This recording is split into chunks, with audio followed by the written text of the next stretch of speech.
Angel Reese recently compared herself to the Michael Jordan of the WNBA. Yes, she actually said it, but things took an interesting turn when Lisa Leslie, a 3-time MVP and 2-time WNBA champion who helped define what dominance looks like for big players in this league, appeared on Reese's own podcast. Instead of co-signing the claim, Leslie pushed back hard and challenged her thinking right there, face to face, on camera. No sugarcoating, no dodging, just a reality check in real time. At the same moment all of this was unfolding, Caitlin Clark was making headlines for a very different reason. Forbes had just named her one of the most powerful women in sports, while her influence continued to drive massive attention toward the WNBA. From record-breaking viewership to skyrocketing ticket sales and media buzz, Clark has been a major force behind the league, landing a historic billion-dollar media rights deal. And that contrast raises an interesting conversation. There's a big difference between grabbing attention with bold statements and actually shifting the direction of a league. One creates headlines, the other changes the game. So what do you think? Who is truly moving the needle for the WNBA right now? Caitlin Clark or Angel Reese? Let me know your thoughts in the comments below. I don't know what the big deal is about the fact that Caitlin is getting a lot of love. She deserves that, and she's helped change this game just as a lot of other players have.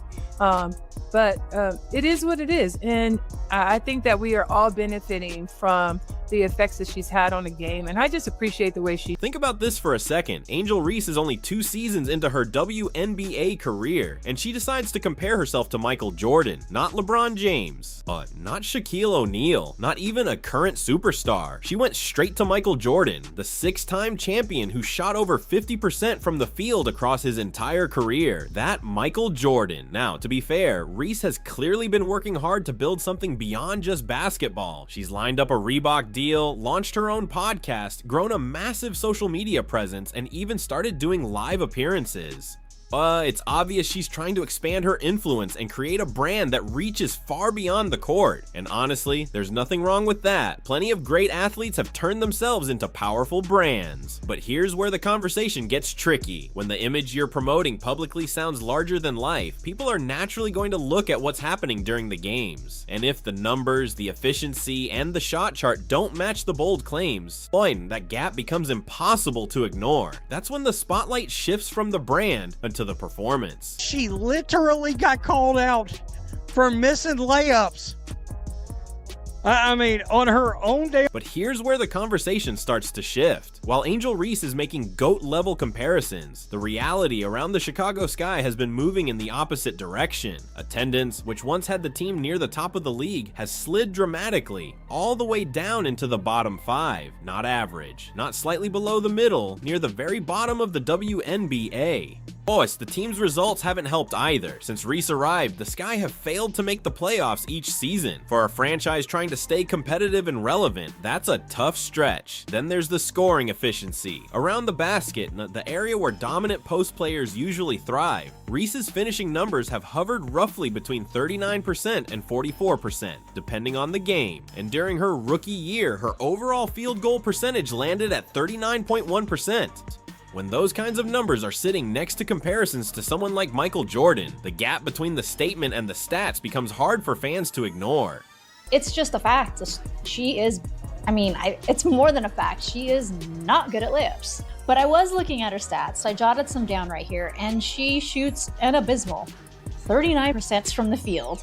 She shot below 50% on shots less than 5 feet away, which is bad. And even worse than that is that shots from 5 to 9 feet.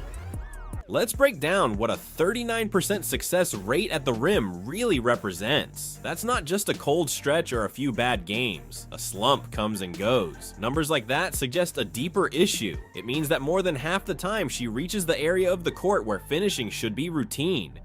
The play still ends without points, and people have noticed. There were even moments during live broadcasts where commentators couldn't hide their reactions. One announcer actually laughed after a missed attempt near the basket. Clips like that spread across social media almost instantly. Before long, the highlights turned into viral edits and memes. Around that same time, Reese spoke publicly about her salary, saying she believes she deserves to be paid more. To be fair, the broader discussion about WNBA pay is legitimate. Many players players in the league have raised similar concerns, and it's an important topic. But here's where the disconnect appears. When you compare yourself to someone like Michael Jordan, expectations immediately jump to another level. And if you're using your paycheck as evidence that the league doesn't value you enough, fans are inevitably going to look at the numbers and the on-court results. In today's era, anyone can check the stats and the shot charts, and those metrics often shape how the market responds to a player's impact. Like WNBA leveling up and all eyes on her now, I think that she knows that she has to completely restructure her form,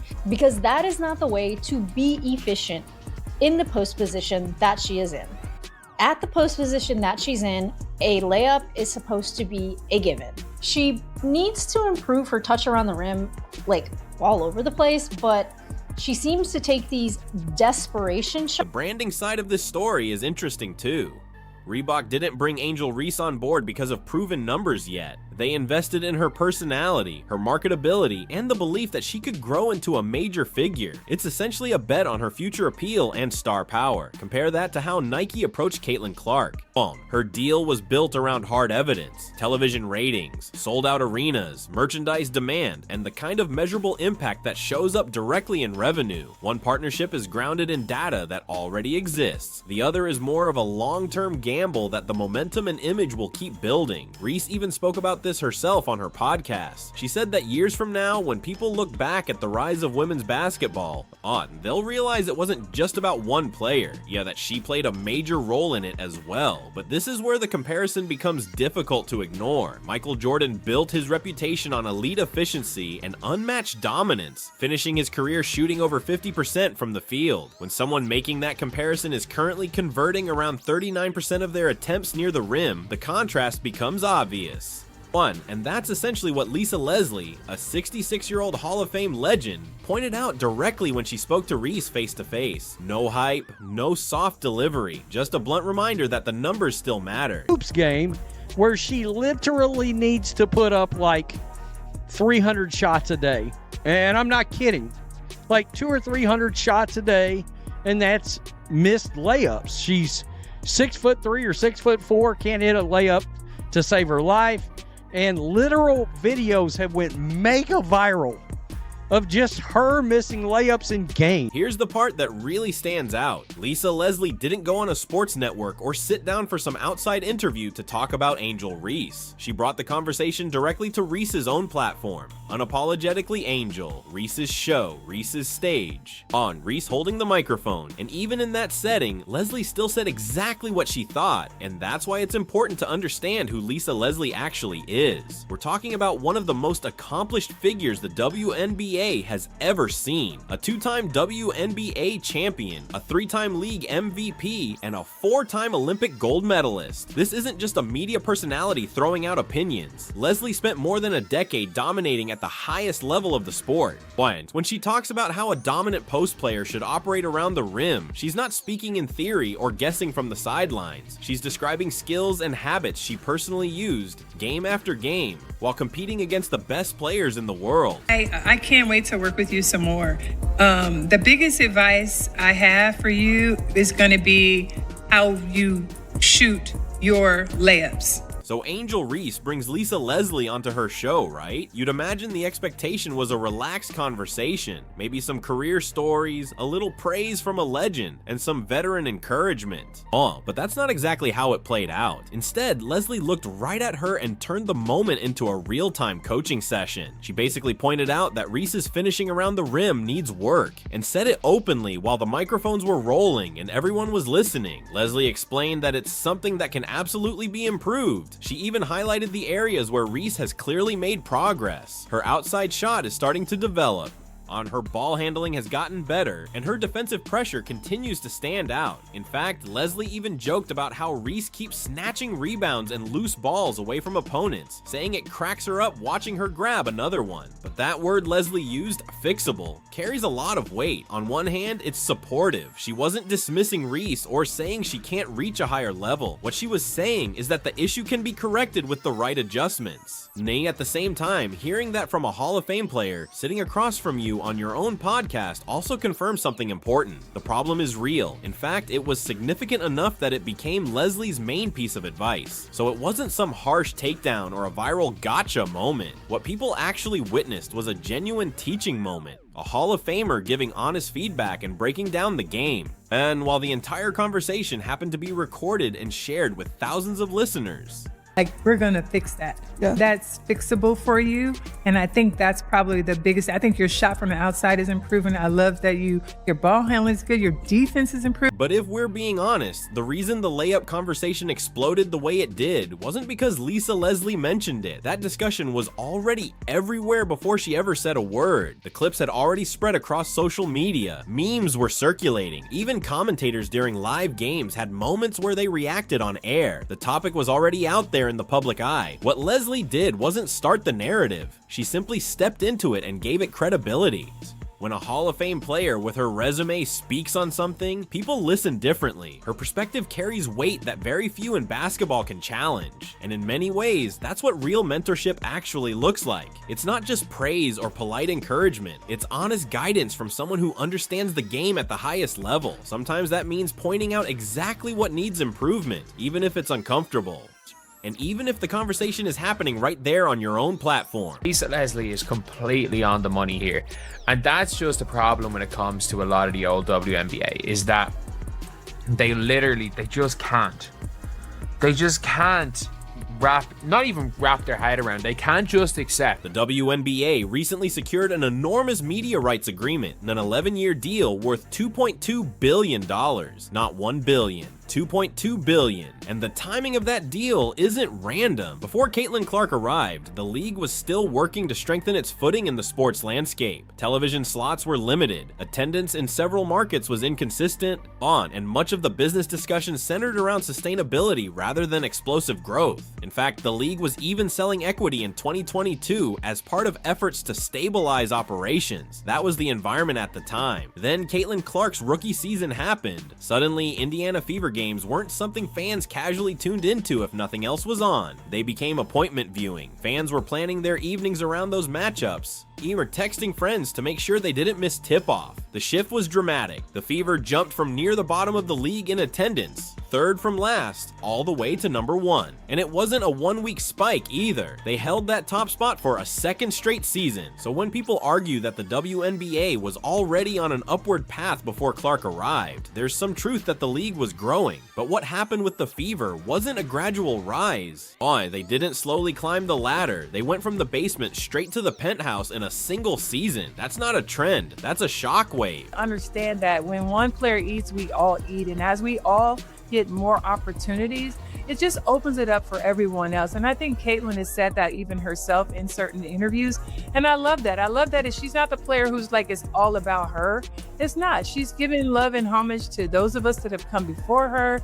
She shares the wealth with her teammates, and she doesn't have to do that. So I just don't, again, I don't know what the big deal is about the fact that Caitlin is getting a lot of love. She deserves that, and she's helped change this. Now let's look at the numbers, because this is where things get really interesting. During her rookie season, 22 of Caitlin Clark's games drew over 1 million viewers across major networks like ABC, ESPN, CBS, and NBA TV. That's not a small bump in attention. That's a massive audience consistently tuning in. Her presence alone was responsible for roughly 26.5% of the WNBA's total economic activity that year. Let that sink in for a second. One rookie accounting for over a quarter of the league's business impact. Overall, the league averaged about 657,000 viewers per game in 2024, and a significant portion of that audience growth came from games featuring Clark. TV executives noticed the surge immediately. Networks like Disney, Amazon, and NBC Universal saw the numbers climbing in real time. And once that kind of momentum appears, the bidding starts. Because when one player can dramatically increase the value of a broadcast window, networks are willing to pay for it, and the influence doesn't stop with television. Forbes ranked Clark number 4 on its 2025 list of the most powerful women in sports. At just 23 years old, she's already locked into an 8-year, $28 million partnership with Nike, with a signature shoe on the way. On top of that, she has major deals with brands like Gatorade and Wilson. She's even showing up at LP LPGA events, bringing crowds that might never have watched a WNBA game before. From jersey sales to social media growth, from packed arenas to sponsorship deals, every measurable indicator has been pointing in the same direction, and sponsors picked up on that momentum very quickly. Angel Reese says WNBA players could go on strike over salary and benefits. Career you choose, you should probably look at what the career earnings are of going into that field. What I'll also say is this: every single one of you WNBA players, you better pray that Caitlin Clark doesn't get injured, because she's keeping your league up. Here's the reality: that $2.2 billion media deal isn't some random windfall the WNBA lucked into. It's the market putting a concrete value on what Caitlin Clark has actually accomplished. Deals like this aren't handed out based on hype or vibes. They happen because the ratings are real, ticket sales are real, and revenue is real. Lisa Leslie summed it up perfectly when she said, "When one player eats, we all eat." That wasn't just a catchy line. It was a literal economic truth. Clark's visibility drives money into the league. That money flows into better contracts, bigger sponsorships, and more opportunities for every single player. The entire WNBA benefits, and it's happening because of one person's impact. Meanwhile, on the other side, someone else was busy comparing herself to Michael Jordan, and Leslie didn't stop at Reese's layup struggles. Right after addressing her finishing issues, she pivoted to Caitlin Clark, and she didn't soften a single word. No sugarcoating, no filters. She laid out exactly what real influence and excellence look like. In a way that was both blunt and undeniable. She's a competitor. She's a trash talker. She makes players around her better. She's exciting to watch, and quite frankly, I've missed seeing her. Being at Unrivaled, I wish that she was there. Like, I've missed seeing her play, so I really look forward to seeing her back out there. But as I do all of the WNBA players, like, we are really watching a very... Here's where it really gets interesting. Lisa Leslie didn't hold back. She said Caitlin Clark deserves everything. The attention, the endorsements, the hype, because she's legitimately changing the game. That's a direct quote from Reese's own podcast. And the context matters. Leslie didn't say this on ESPN or in some outside interview where it could be brushed off. She said it right there on Reese's show, into Reese's microphone, with Reese sitting across from her. That makes it impossible to ignore. This is significant because there's been an ongoing conversation in the league about Clark. Does she get too much attention? Is the coverage fair? Are veterans and other stars being overlooked? Some of that frustration makes sense. Players who've been grinding in the league for years are watching a rookie ride a billion-dollar wave of media and sponsorships. That's a real feeling. But Leslie cut through all the debate in one sentence. No, this is right. She deserves it. Plain and simple. I think it's all about money, marketing, and we cannot deny what Caitlin Clark has done for the women's game. I'm not going to act like it's something that we don't see. She's had a huge effect, called the Caitlin Clark effect. Yes, have we ever had teams have to get into larger arenas to play against a team? No, we have not. So if we have more eyeballs on the game and Caitlin Clark brings that, why would we feel some kind of way because she has more television? Leslie also took the time to highlight something important about Clark. She respects the league's history. She doesn't strut around acting like she invented women's basketball. Then Leslie drew a clear contrast with players who do carry themselves that way. She didn't call anyone out by name. She didn't need to. So in that same conversation, you have Leslie on one side praising Clark for her humility, her production, and the way she's genuinely moving the league forward. On the other side, she's giving Reese a blunt reality check. Your layups need work, and she didn't split these points across separate interviews or episodes. They happened in the same room at the same time, face to face, with both players right there. The message was immediate, raw, and impossible to ignore. Caitlin, I am so thankful for her. I'm thankful for all of these women and where this game is, and we have to step back and see the big picture and how it's impacting all of What Leslie was really doing in that conversation was showing a clear contrast. Here's what success looks like, and here's the gap you still need to close. Take Caitlin Clark, for example. Her 8-year, $28 million deal with Nike, including a signature shoe on the way, exists because the numbers back it up. TV ratings, ticket sales, merchandise, all of it measurable. Angel Reese's Reebok deal, by contrast, podcast is based on a different kind of gamble. Oh, and her signature shoe release didn't exactly dominate the market. The lesson is simple. The market responds to production, not promises or hype. And that famous line Leslie repeated, "When one player eats, we all eat," isn't just inspirational. It's a straight-up business argument. Clark's commercial success drives money throughout the league, creating bigger contracts, higher visibility, and better deals for every player. So when someone fights Clark's rise, it's not a stand for principle. Or it's literally pushing back against the growth of their own paycheck. Leslie took both situations, Clark's measurable impact and Reese's current gap, and drew a crystal clear line between them. She showed the model that works and pointed out what still needs fixing, all in one podcast episode, in front of the very players involved.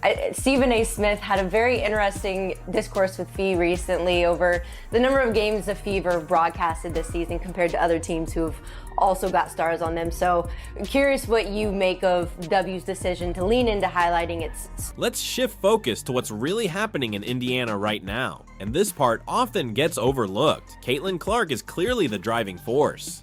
Everyone sees that, but the Fever aren't just a one-player team anymore, and they haven't been for some time. Take Lexi Hull, for example. She's evolving into a true two-way contributor, tough, smart, and the kind of player who makes life harder for opponents simply by doing the little things that don't always show up in highlights. She handles the gritty work that allows the team to function at a higher level, all without needing the spotlight. Piston Clark herself emphasizes this team-first approach. You gotta go out there and prove yourselves. And listen, are we gonna get upset about 5, 6, 10 games less on television or not? I don't think we should. We have access to find these games now in a way that we never had before, and we have to appreciate that, and all these platforms that support. She talks about creating good looks for Hall, celebrating teammates' successes, and actively supporting everyone on the floor. And this isn't just motivational locker room talk. Clark has said that the team chemistry alone is worth 10 to 12 points per game. That's not abstract, it's a measurable impact with real consequences on the scoreboard. Then there's Aaliyah Boston. Boyce, a true post presence who actually finishes consistently around the rim. And then after everything we've just discussed, that really bears repeating. She converts at the basket with reliability, which sounds simple, but in today's league, it's rarer than it should be. Then you've got Kelsey Mitchell, who can create her own shot whenever she wants. She doesn't need Clark to generate every scoring opportunity. And Sophie Cunningham brings a level of physical toughness that forces opponents to adjust their game plan. This roster isn't just about one superstar. It's built with real depth, genuine chemistry, and a clear identity. A team capable of thriving together rather than relying on a single player to carry the load. The growth of the league has been so much. I mean, can you just help us to understand the transition this league is going on right now? I mean, it's incredible. And I remember my first WNBA game when I was a young girl. I went to the Minnesota Lynx when they had their dynasty with Maya Moore, and they were playing the Seattle Storm. And now basically any arena you go to, it's sold out. We're adding 2 teams. We're up to 14 now, and then hopefully getting to 18 in the next couple years. So, business is booming, and that's a really good thing. And we kind of just got to keep meeting the moment. The talent's getting better and better. You see it at the college level coming into the professional game too. So I feel very fortunate, and hopefully I have a long career ahead of me as well. Here's where it gets really interesting. For a while, the biggest critique of the Fever was that Caitlin Clark carried too much of the load. When she wasn't at her peak, the team's rhythm would slow, and that was a fair observation. But the players around her haven't been standing still. They've been developing, and as their chemistry grows, it compounds over time. The team Clark describes, pulling for each other, celebrating every success, staying tight during tough stretches. That's the kind of cohesion that shines in fourth quarters and playoff games. And Clark herself isn't slowing down either. She entered the league as one of the best passers in women's basketball, and she's only adding to her arsenal. Better shot making, more scoring versatility, and a keen ability to read defenses and punish them in multiple ways. She's still growing, which is a genuinely terrifying prospect for every other team in the league. Different type of buzz, and obviously when LeBron comes to town, it's probably really different, but Knicks fans are crazy, and I love it. I love people that are passionate about basketball, so it's pretty incredible. Yeah, you kind of know them inside and out a little bit, Reggie. You've stolen their souls and their hearts with the Knicks fans. You see it? You see how he's kind of like smug. But listen, there's a new